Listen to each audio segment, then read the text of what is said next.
Bonjour à tous, cher chemin de vie numéro 6, cette vidéo s'adresse à vous. Ce cheminoscope est consacré à l'année du dragon, de la période février 2024 à février 2025. Et nous allons voir dans ce tirage les défis qui se posent à vous cette année, dans cet intervalle de 12 mois d'année du dragon. Qu'est-ce que le dragon a à vous dire cette année ?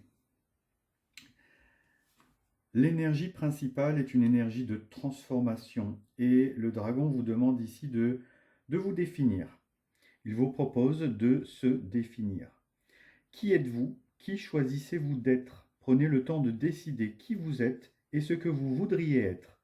Ni l'un ni l'autre ne sont gravés dans le marbre, ils évoluent à mesure que vous vous définissez et affinissez votre présence. Affinez votre présence. Vous êtes métamorphe, tantôt on vous voit, tantôt on ne vous voit plus. Acceptez de grandir et de changer. C'est l'essence de votre être. Défiez les étiquettes et les catégorisations. Offrez à voir toutes vos couleurs, toutes vos nuances. Trouvez votre rythme et boostez votre taux vibratoire. Bousculez les choses, tentez la nouveauté. Transformez-vous avec force et bravoure. Le temps est venu de vous redéfinir et de grandir. Osez. Waouh! En tout cas, une année où on vous demande vraiment de, de vous, de vous montrer tel que vous êtes. Voyons un petit peu les différents domaines qui vont se transformer cette année. La maison 1, c'est ce qui vous concerne, votre corps physique. Et c'est l'arcane 4, l'empereur. Alors, ici, ça résonne tout à fait avec la carte d'énergie du dragon. Ici, on vous pose de poser vos limites. On vous propose de poser votre cadre, poser vos limites, d'agir, de prendre les rênes de votre vie, de décider et de vous affirmer ici. Prendre confiance en vous est un des messages que l'empereur aussi vous adresse. Affirmez-vous. La maison 2 concerne votre foyer, votre domaine financier, la vie matérielle, les biens. Donc la maison 2, c'est le domaine financier et la vie matérielle. Et c'est l'arcane de la papesse. Ce domaine financier est ici placé sous un aspect très raisonnable. Les cordons de la bourse sont bien gardés. La papesse agit avec sagesse, discernement, elle ne fait pas de dépenses au hasard. On est plutôt dans l'austérité matérielle ici. Vous réfléchissez, vous calculez vos dépenses, vous ne faites rien au hasard. En tout cas, c'est une année qui s'annonce quand même assez austère au niveau du financier. La maison 3 concerne l'entourage proche, la fratrie, les amis, et éventuellement le message de l'univers. Intéressant. Ici, c'est l'arcane 17, l'étoile. Votre entourage proche est un entourage bienveillant. Vous êtes entouré d'amour, vous êtes très aimé. Vos amis sont des gens sur lesquels vous pouvez compter. Votre fratrie, vos frères et sœurs sont là aussi. Vous avez de la chance de les avoir. Le message ici de l'univers vous parle toujours de garder espoir, de ne pas sombrer dans la dépression ou dans le manque de confiance en l'univers. Gardez espoir. La maison 4 concerne ici le foyer, la famille. Et c'est l'arcane 21 du monde qui est l'énergie cette année de votre foyer. Votre foyer donc est un foyer ouvert avec beaucoup de monde, beaucoup de contacts. Un foyer où on se sent bien, où on se sent épanoui et on s'épanouit. Dans votre foyer, on se réalise totalement dans votre foyer, dans votre famille. D'ailleurs, les deux cartes ici se font écho. Votre entourage proche, aussi bien vos amis que votre famille, sont des gens qui vous soutiennent. La maison 5 est centrée sur vos amours, les enfants et la créativité. Ici, c'est l'arcane 9 de l'ermite. On est ici au niveau des amours sur quelque chose voilà, qui évolue avec le temps. Vous êtes prudent en amour, vous ne faites pas n'importe quoi, vous agissez avec sagesse et discernement. Au niveau de l'enfance, c'est pareil, hein, beaucoup d'austérité, de retraite vis-à-vis des enfants. C'est pas cette année que vous fonderez un foyer. La maison 6 concerne les obligations, le travail et le quotidien, et c'est l'arcane de la justice. Donc au niveau de votre travail, vous faites ce qui est juste. Vous trouvez un équilibre dans vos différentes obligations, de manière à ce que ça n'empiète pas justement sur votre vie personnelle. Vous êtes très équilibré, très, très juste. Vous n'en faites ni plus ni moins qu'il ne faut. Voilà, il n'y a rien d'autre à dire sur cet arcane. La maison 7, le conjoint, les autres, ce que vous apportez aux autres, votre ouverture, et c'est la force. Alors visiblement, vous êtes quelqu'un qui inspire les autres, votre force, visiblement, attire l'admiration, et c'est ce que les autres regardent en vous. Votre conjoint ici, en relation avec votre conjoint, on a une relation très passionnelle, très charnelle ici, avec le conjoint, très, très sensuelle. Votre ouverture ici, c'est une ouverture très... C'est l'ouverture du cœur sur la compassion. Et vous agissez toujours avec intelligence dans le domaine par rapport aux autres.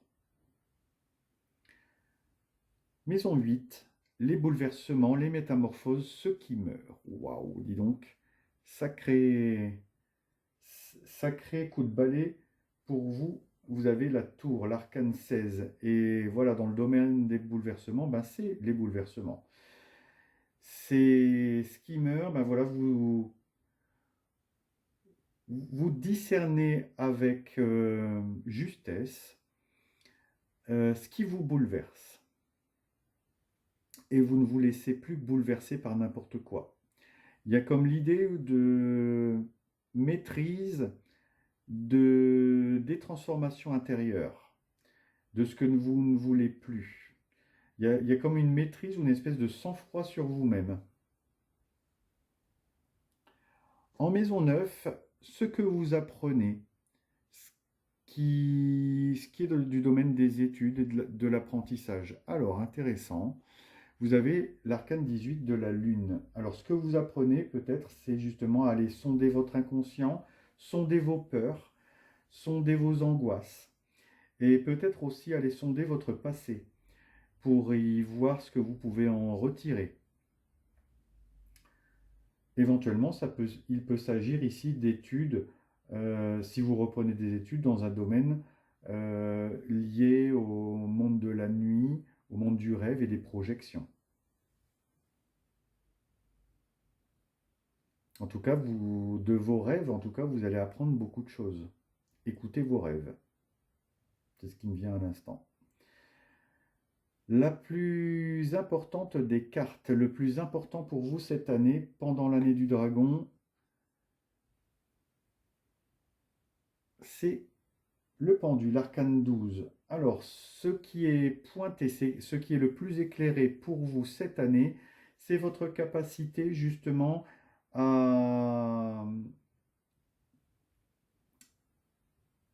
comment expliquer ça? C'est votre capacité à rester zen, même dans les situations les plus inconfortables, à garder votre calme, votre sang-froid, justement on parlait tout à l'heure, c'est ce que vous allez pointer cette année. Prendre du recul, à vous voir les choses sous un autre angle, c'est vraiment le plus important pour vous cette année. C'est une année visiblement où le plus important, ça va être de poser les choses, de ne pas s'emballer, de les regarder avec un pas de côté pour en retirer quelque chose. Peut-être s'agit-il ici de vous délester de ce qui ne vous convient plus. En tout cas, on pointe ici votre capacité à voir les choses différemment, d'une manière différente, sous un autre angle ou sous un autre aspect. La maison 11 concerne votre notoriété, votre vie publique et les cercles plus éloignés. Alors là, dans cette notoriété, dans cette vie publique et dans les cercles, il est question de choisir qui vous voulez être et qui vous ne voulez plus être. C'est la notion de discernement et on pose ici vraiment clairement la notion de se définir et de se redéfinir. Ça revient d'ailleurs sur plusieurs arcanes. Donc ici, dresser le choix, choisir ce que vous voulez, ce que vous ne voulez plus. En tout cas, mener une réflexion sur les choix entre le cœur et la raison. Vous allez décider un petit peu de votre notoriété, de votre vie publique et trier les cercles au sens large. Et enfin, la dernière maison concerne les épreuves. Et c'est l'arcane 3, l'impératrice.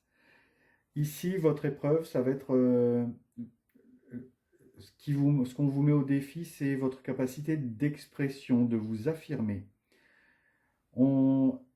Exprimez qui vous êtes, ce que vous avez à dire, exprimez votre personnalité, affirmez votre personnalité, c'est vraiment l'épreuve que vous vivez. Et c'est exactement ici le défi que le dragon vous propose de relever, vous définir. Définir, que ce soit par les actes ou par la parole. Les deux vont de pair. En tout cas, une année qui s'annonce passionnante pour vous, les chemins de vie numéro 6, avec beaucoup de défis à relever. Donc sachez que vous n'êtes pas les seuls à relever des défis assez importants, assez lourds. C'est la tendance générale des cheminoscopes de l'année du dragon. Visiblement, le dragon vient susciter en nous des énergies de transformation profondes dans beaucoup de chemins de vie. Vous n'êtes pas seul. Autour de vous, beaucoup de choses se transforment. Et enfin, le conseil que les dragons vous donnent ici, c'est le conseil de l'écoute. Vous entrez dans une phase où l'écoute est prioritaire dans votre vie. Soyez à l'écoute de vous-même, mais aussi de votre entourage. Ne tirez pas de conclusions hâtives sur ce que vous entendez ou percevez. Comparez chaque information sans jugement. Laissez les vibrations venir à vous sans essayer de les comprendre. Le dragon de l'écoute vous amènera les réponses nécessaires à vos demandes.